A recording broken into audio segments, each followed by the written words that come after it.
Hi lovies, welcome back to this channel. If you're new here, my name is Belinda's channel. Thank you so much for all the love and support. Don't forget to please subscribe to this channel, turn on notifications so that anytime I upload a video, you will be the first person to be notified. And to my returning subscribers, thank you so much for all the love and support. To those people that share my videos, leave commentaries, and also educate you guys are the real MVP. Thank you so much for all the love and support. Alright lovelies, let's dive into this video.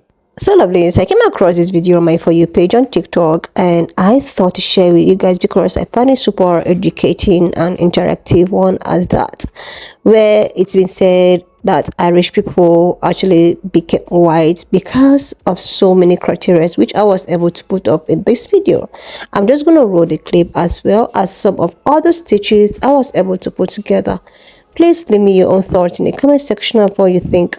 Why were the Irish not considered white when they first immigrated to the United States? It would be inaccurate to say that Irish folks were ever suffering the same indignities and dehumanization as Black or Indigenous folks on that ranking system of white supremacy, but they definitely weren't right at the top with whiteness. And we can see this under the myth of Irish enslavement. Irish folks were never enslaved under chattel slavery the same way that African folks were. Irish people did have to endure forced labor, but it wasn't passed on by a matter of them being Irish. In 1662, there was a law in the Virginia colonies called Partus Sequitur Ventrum, which basically said that if a woman is enslaved and she's an African woman, then her children are automatically enslaved under a condition of being Black. What the Irish suffered in the United States was called indentured servitude. Indentured servitude was a system of forced labor where the person had a contract and was usually indentured or forced to work without pay in order to repay a debt. So yes, it was slavery, but it wasn't chattel slavery because you could not buy, sell, or trade an indentured servant. You could buy their debts and then have them work for you to repay that debt, but it was totally different than chattel slavery, but it was still messed up. Indentured servitude and chattel slavery were both outlawed in 1865 with the 13th Amendment, except as a punishment for crime,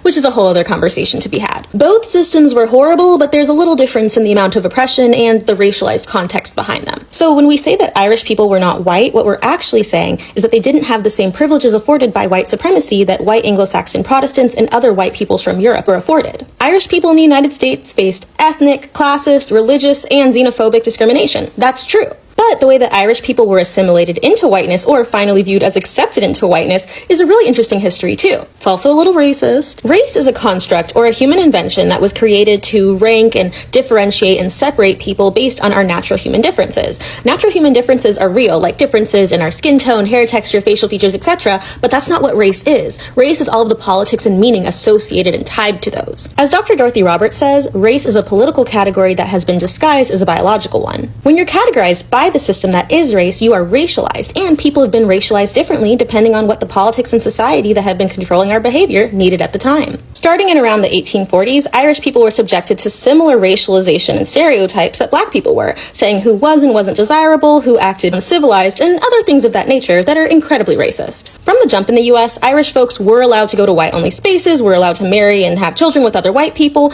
but the issue here really is that they didn't have the same privileges and rights as other white folks. Irish folks already had an incredible amount of passing privilege, meaning that they would be perceived as white until it was maybe demonstrated that they were Catholic instead of Protestant, or that they started speaking with an accent. An excellent book that talks about all of this is called How the Irish Became White, and I recommend reading it. Ever since 1878, literal US courts have litigated the issue of whether certain groups are white or not. The unfortunate fact about how Irish folks became white in the context of the US is that they started contributing to the oppression of Black Americans. It's kind of difficult to articulate, but essentially, early Irish immigrants started to demonstrate that they could be more harsh and more brutal in their treatment of Black Americans than the people who were already considered white. This happened during chattel slavery, where many Irish immigrants did not own slaves, but became overseers and essentially carried out the will of the slave-owning masters. And then this continued in places like New York and Boston, where Irish immigrants became in control of the police force. By organizing politically and becoming tools of white supremacy, Irish folks were allowed to assimilate into whiteness. Irish American history provides a pretty unique example about how permeable and inconsistent the rules of white supremacy can be. So while today Irish folks are perceived to be white, even that's problematic because not everyone in Ireland is white. A person's perceived or actual connection to whiteness, as well as the extent to which they uphold white supremacy, are all privileged in the system that we exist in, which is white supremacy. Checking and using our privilege, as well as learning our actual history and why we have these categories in the first place, are all phenomenal tactics to start disrupting white supremacy. This is not about being ashamed of your history or trying to rewrite it. It's about knowing the truth and learning how it affects your present.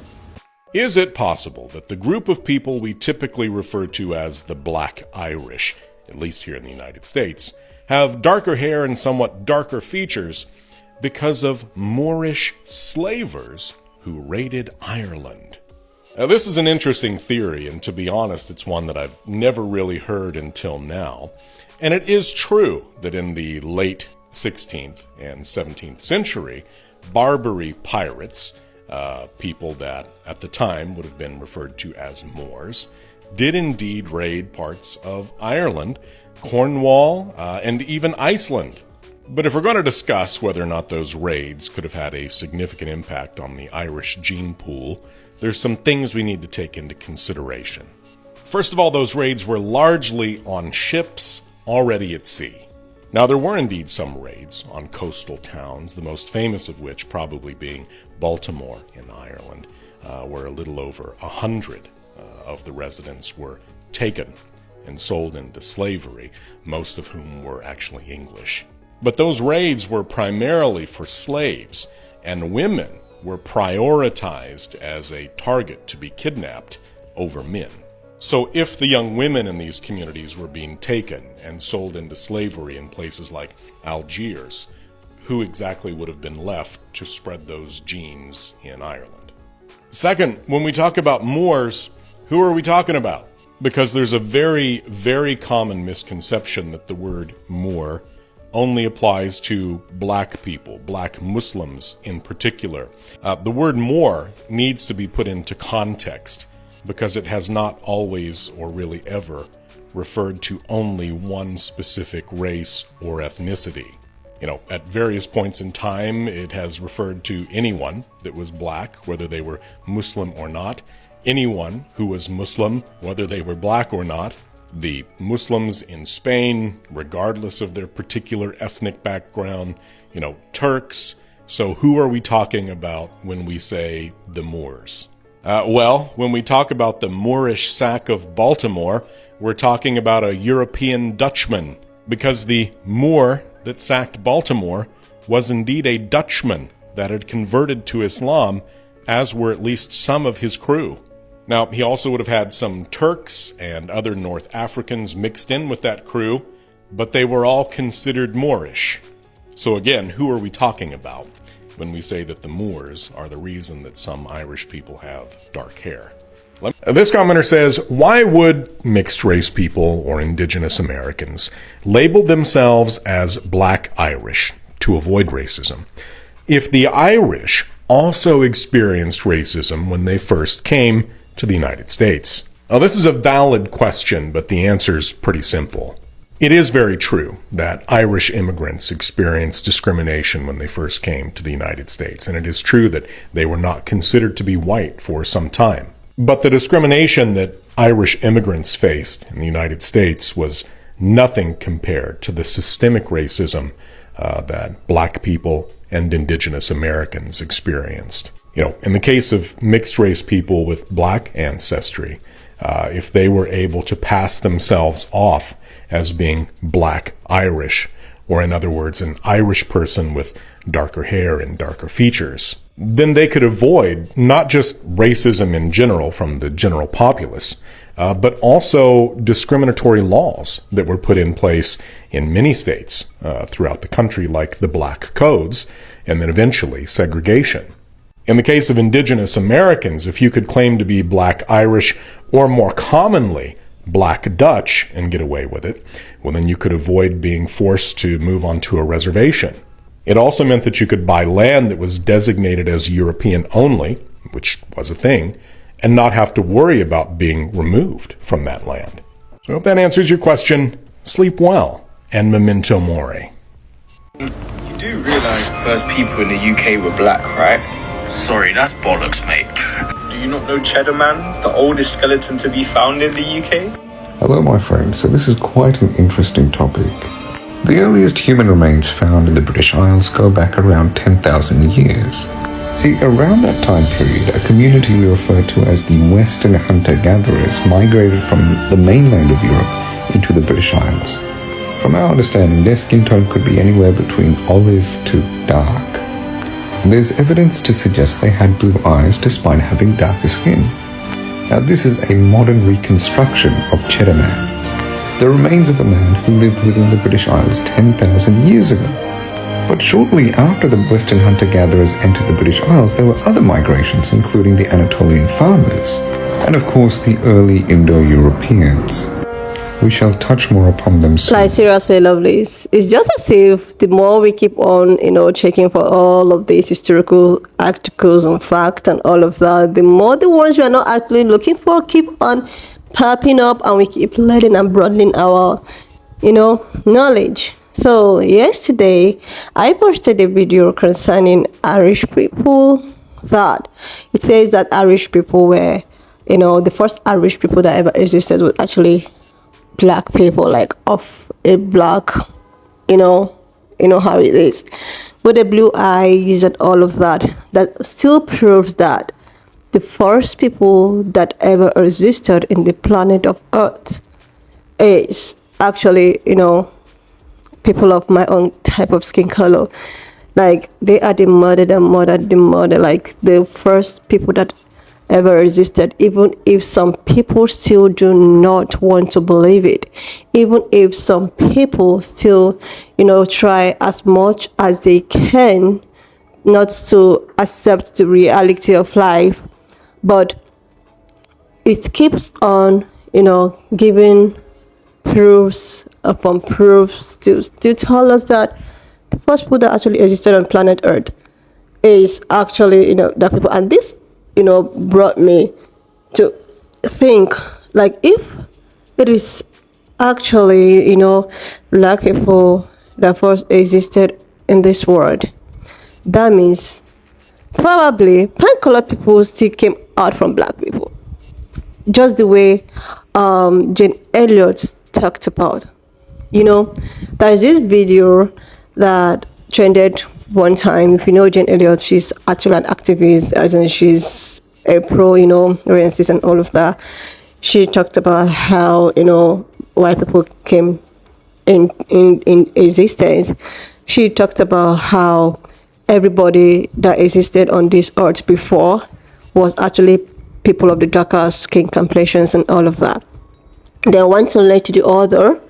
The darker skin people were breeding and, relocating, traveling to, far places, and ended up in a cool environment that got them, that maybe the climate change and all of that made their skin color and their, hair color to start changing. The more they breed, because of the climate change and all of that, they start having this fairer skin complexion, and the more they travel far away, the more they keep on having this, complexion that today we all call Caucasians and all of that. And when she said something like that, I was like, how is it possible that, okay, in the beginning it was actually black people, and when these people keep on, traveling and traveling, they keep changing, the climate change and all of that keep making them to shade from their darker skin complexion to a lighter one. And I was like, how is it even possible? What kind of then there's another one which I thought is a little bit understandable, was that of my, favorite TikToker, my guy girl. I used to call her my guy girl. She explained, and she's someone that rates a lot and all of that. She talked about the existence of the fallen angels. The fallen angels, met with, the worldly, how it is, and they breeded, and before. After breeding, they have something they call the Neanderthals. Then the Neanderthals now produced what we know today as Caucasian, because they were actually living in the Caucasus mountain. And this brought me to, that means the first people was actually black people. And these black people decided to meet with, I don't know. But another thing is that if every other race have this Neanderthal DNA, if every other Asian, pan-colored and all of that have the Neanderthals DNA, they have about 1 to 4% of the Neanderthals. Why is it that Africa, like black people, never had that? Why is it that in black DNA it was just 0? This is something I am still yet to understand. Like, this is something I'm serious to understand. At the revolution of this person opening its vote, a lot of people, a lot of things were just like, things keep on coming out, and it's getting to a point whereby things are making a lot of sense. So apparently these dark Irish people was in existence, and they begin to breed and all of that, that made your skin color to keep on changing. And the pink color people now saw that these people is more harsh, is people that they can use to control black people. Okay, so one thing led to the other. They ended up with what they called indentured servitude. Like, they are actually slaves, but they are not treated the same way the chattel slavery people was treated. So they are like an apprentice. Like, the particular people were teaching them how to handle black people. That is why even till today, Irish people still feel that they have privilege, and they are still like, pen colored and all of that. They are just like second in command. Okay, like, the broader contention is that there is no race that have suffered, that have been so humiliated, like the way at which black people are being humiliated, even till date. The way at which black people is being treated is different from every other person. That is it. And when these same people still come out and talk about reparation, a lot of people are like, every other person owns slaves, every other person experienced slavery. Why are you thinking that you are going to be treated special by giving you reparation? Without them realizing that these people suffered the most. They suffered the most from the hands of every other, slaves. Like, even in slavery, there's what they call superior slaves and unsuperior ones. So Irish people were like the servant to the bosses. Like, they are the middlemen. They carry out operation that particular people have told them to. Like, this is just crazy. Lovelies, this is just crazy. The more I think about it, the more I was like, this why is it that this is not taught in school? Why is it that this is not actually taught in school? Making everyone confused, everyone asking questions. Like, seriously, lovelies, on me. Why not just leave me your own thoughts in the comment section of what you think of this video? And do not forget that we do not support any form of bullying, harassment, or worse. We're just here for educational purposes. So please share this video, subscribe to this channel if you're here to do that. And I will see you lovelies when I upload the next one. If you have watched up to this extent, thank you so much for all the love and support. Why not just leave me your own thoughts in the comment section of what you think of this video? And do not forget that we do not support any form of bullying, harassment, or worse. We're just here for educational purposes. So please share this video, subscribe to this channel if you're yet to do that. And I will see you lovelies when I upload the next one.